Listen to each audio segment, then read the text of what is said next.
Franz Bardon is one of the most important but lesser known occultists of the 20th century.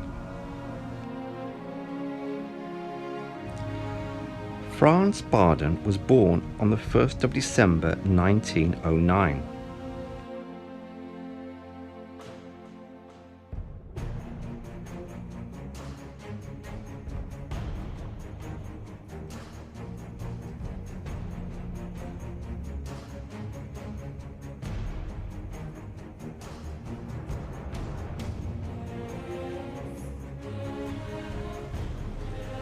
Franz was the oldest of 13 children.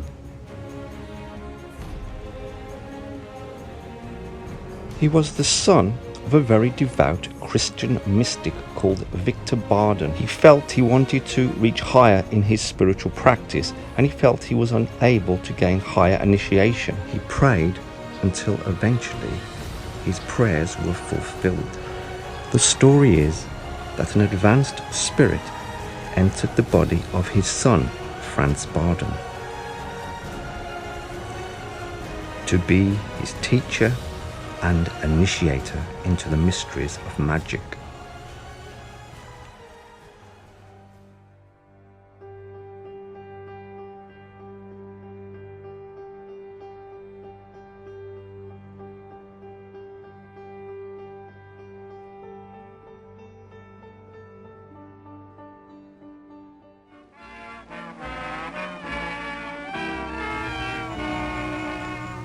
Later in his life, Franz became a stage magician.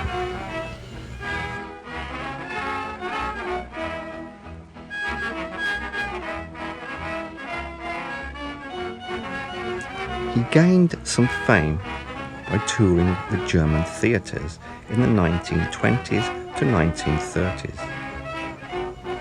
His performances demonstrated psychic phenomena and the power of hypnosis. Using his stage name, Frabato the Magician.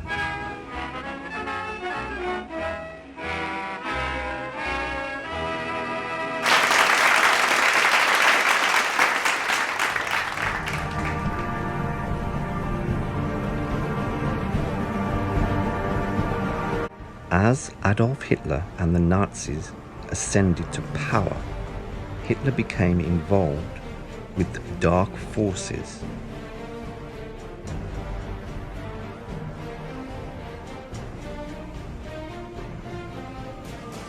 Adolf Hitler was supposed to be involved with the Order of Thule.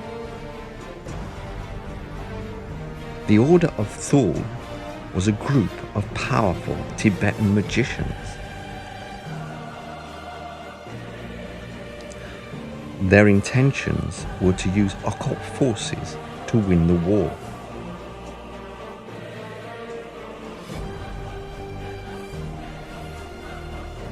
Around this time, Franz had disciples who he'd been teaching and training in his magical system.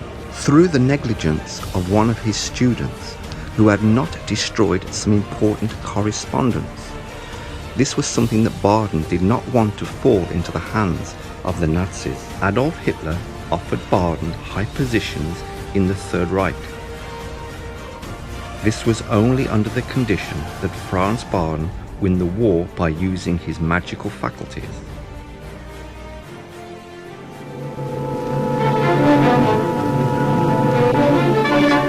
Prague is again the battleground of ideologies.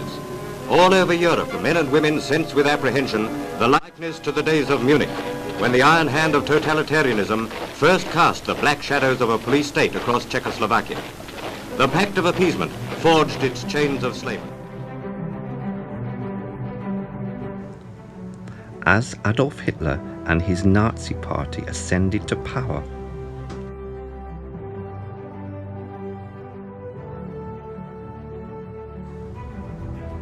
various occult groups,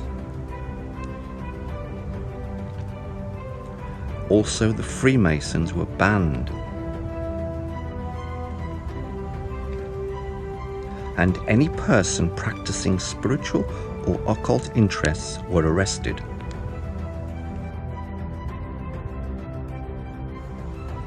The Nazi book burnings were a campaign to ceremonially burn books in the 1930s. Any book that opposes Nazism was destroyed and burned. This included philosophical works, religious classics, and any occult works or papers. For some time, Franz Bardon had been in correspondence with another occultist, a Friedrich Wilhelm Quinchler. These were very dangerous times, for if these letters were discovered by the Nazis, they could be both imprisoned. Franz Bardon's friend, Frederick, was an occultist and ceremonial magician. He and Bardon had been close friends for many centuries and often incarnated in similar timelines to help each other out.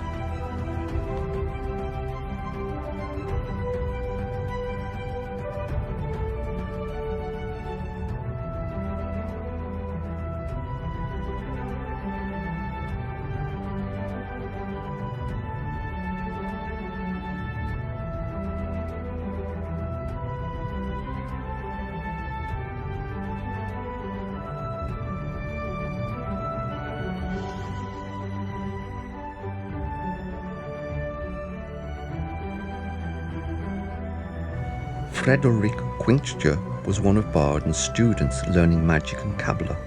Bardon ordered that Quinchler destroy all of their correspondence. This was due to Bardon's pressure from the Nazi authorities. Quinchler neglected this order from his teacher Franz Bardon. The Nazis discovered their letters, revealing much, possibly exposing Adolf Hitler's plans.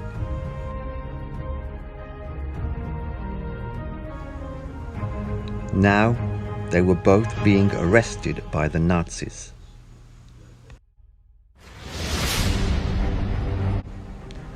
So, in 1941, Quinchler and Bardon were both arrested and sent to a Nazi prison camp.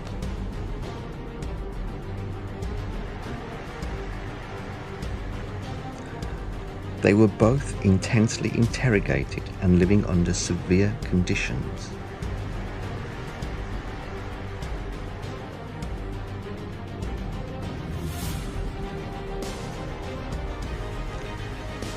They were horribly tortured by the Nazis for the sake of learning their magical abilities or until they agreed to serve Adolf Hitler. Adolf Hitler ordered that Bardon join his Third Reich and offered him a high position if he used his magical powers to win the war in his favor. Bardon refused to cooperate with Hitler. Hitler also wanted to know where the other 98 lodges of the 99 satanic lodges were, so that he could have control over them.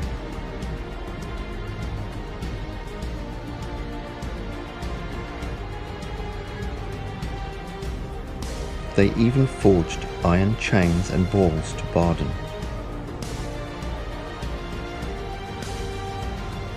No matter what they did to Bardon, he refused to reveal his secrets of magic or help them.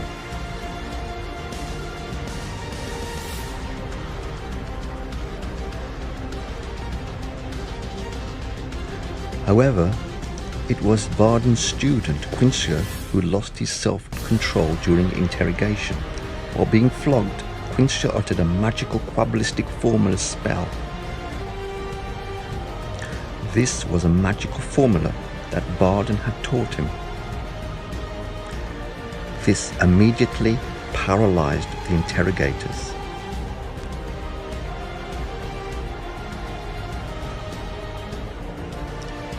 Unfortunately for Quinchler, the effects of the spell soon wore off. The Nazis regained their limbs and Quinchler was shot down in revenge.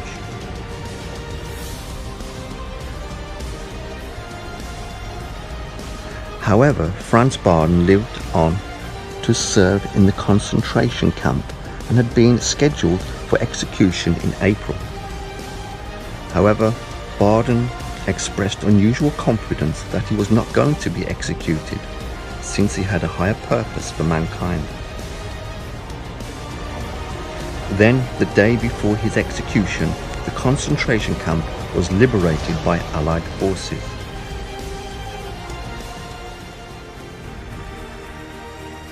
Bardon was eventually rescued by Russian soldiers. And after the war had ended, Bardon learned with his amazing magical skills that Hitler had escaped abroad.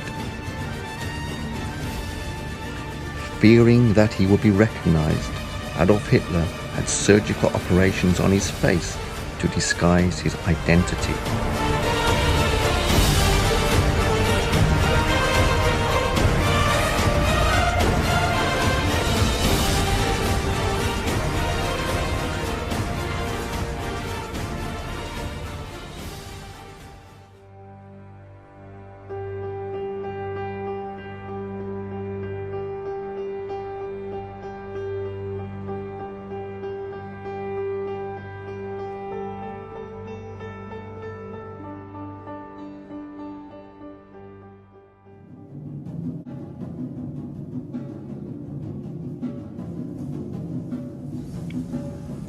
The naturopathic clinic where Franz Bardon worked.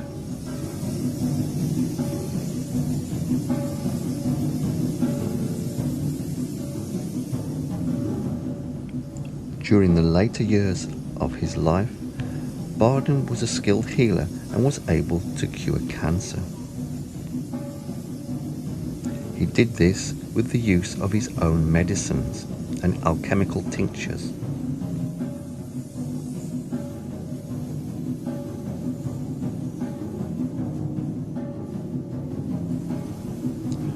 Mainly using only plants and herbs.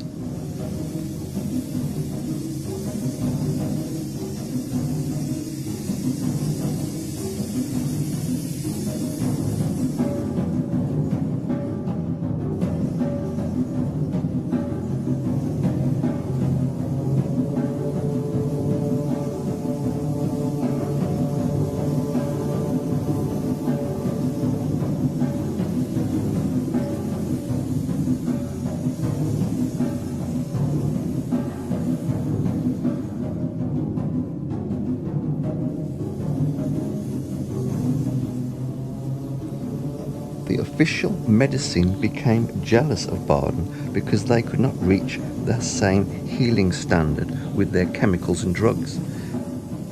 So they accused Bardon of being a spy, and Franz Bardon was arrested in Czechoslovakia in 1958. Because of Russian communist ideologies, any free thinkers, such as Jews, gypsies, were being hunted down. In fact, anyone interested in the occult would be arrested, even Bardon.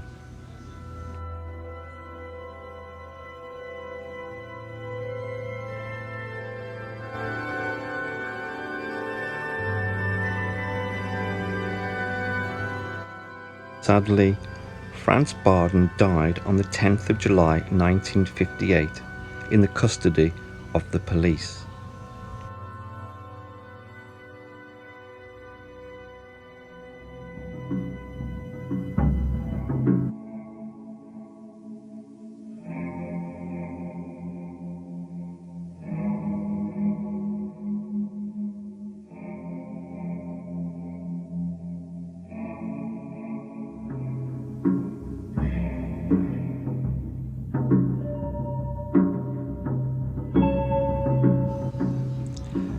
Franz Bardon is best known for his 3 volumes on Hermetic Magic, a complete course on magic initiation into Hermetics.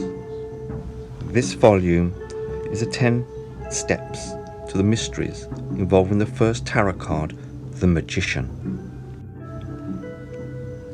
In this magical training, the student is taught how to control and master the elements.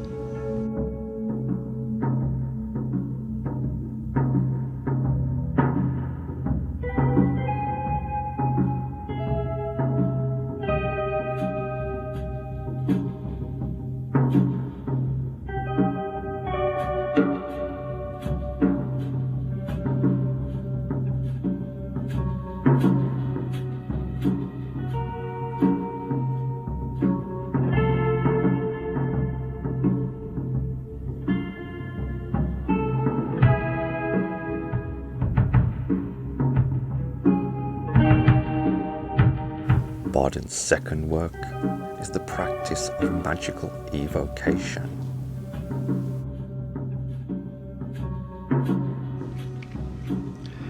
This work deals mainly with spirit communication of planetary beings and elementals and higher intelligences throughout the universe.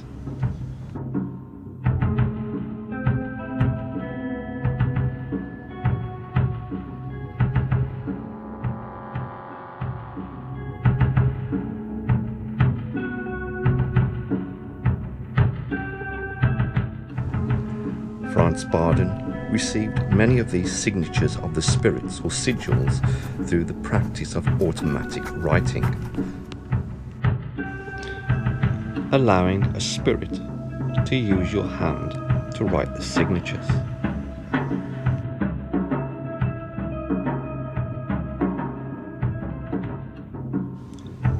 The third volume is the key to the true Quibbler.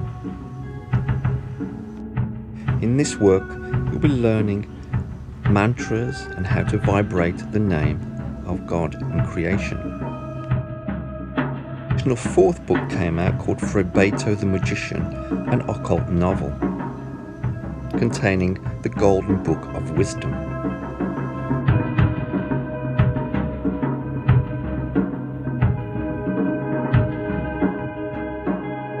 Recently, another manuscript has come to life, the Universal Master Key.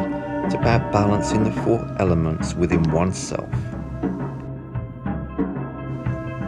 Of particular interest is this book, revealing the mysteries of the fifth tarot card, written by one of Franz Bardon's pupils, revealing the arcane mysteries of the alchemist's philosopher's stone.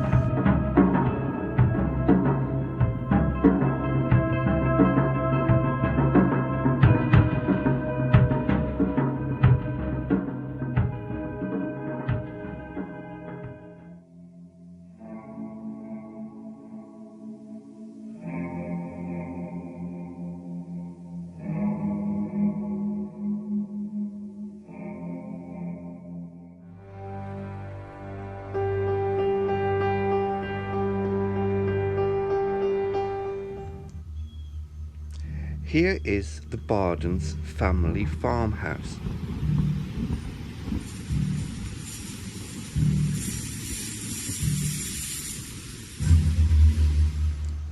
Bardon often wore a magical ring of the tiger's eye on his right hand.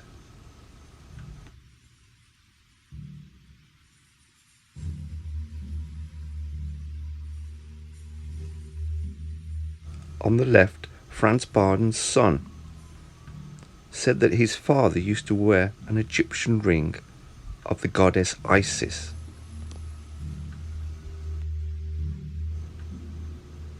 On Bardon's left hand, he wore a purple stoned ring. Could this be the ring of Isis? Here is an interesting photograph showing Bardon's alchemical laboratory. Apparently these photographs were taken by the police after he was arrested and his laboratory was raided.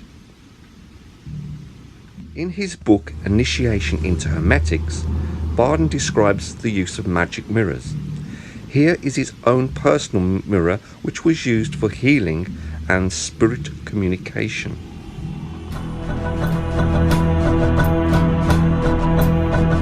Bardon's son said that on the wall of his father's study was a portrait of a very mysterious man with penetrating eyes. And when Bardon was questioned about the portrait, he replied,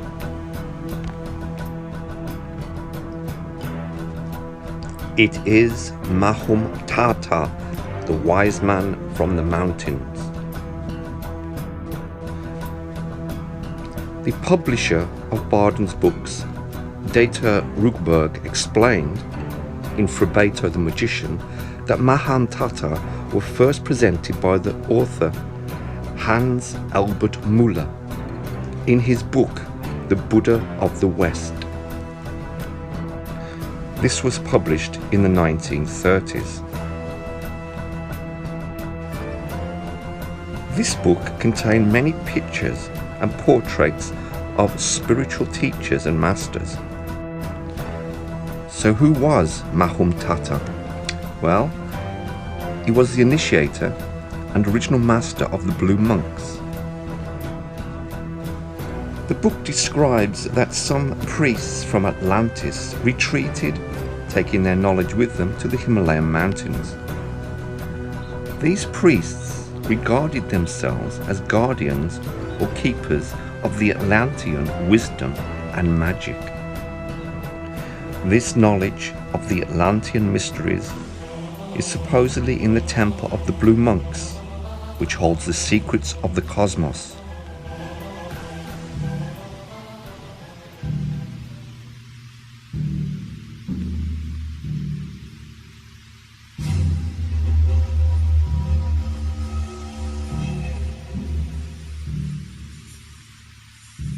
On the wall behind Bardon, we can see a second portrait of another spiritual teacher.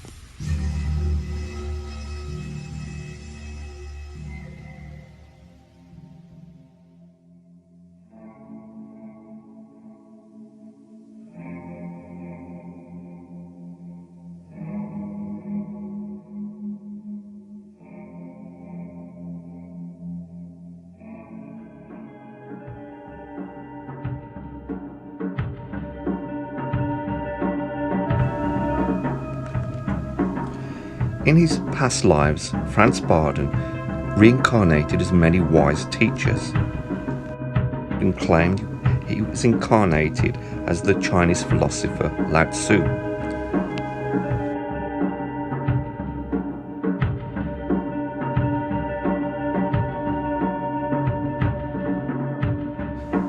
Bardon also claimed that he incarnated as the father of the Hermetic mysteries, Thoth or Hermes Trismegistus, author of the Emerald Tablets. That which is above is likened to that which is below.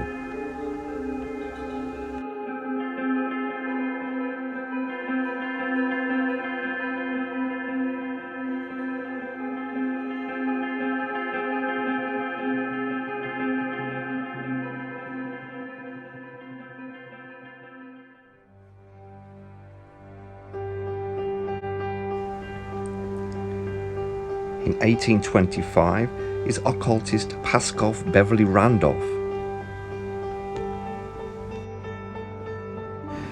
He was the author of many books on spiritualism and seership. Some occultists suggest that Franz Bardon was influenced by Pascal Beverly Randolph, especially his works on the seership and the magnetic mirrors of clairvoyance.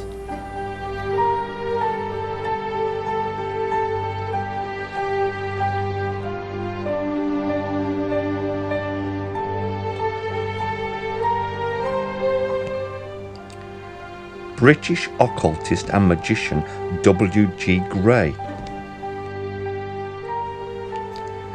He is the author of many works on ritual magic and the Western mysteries.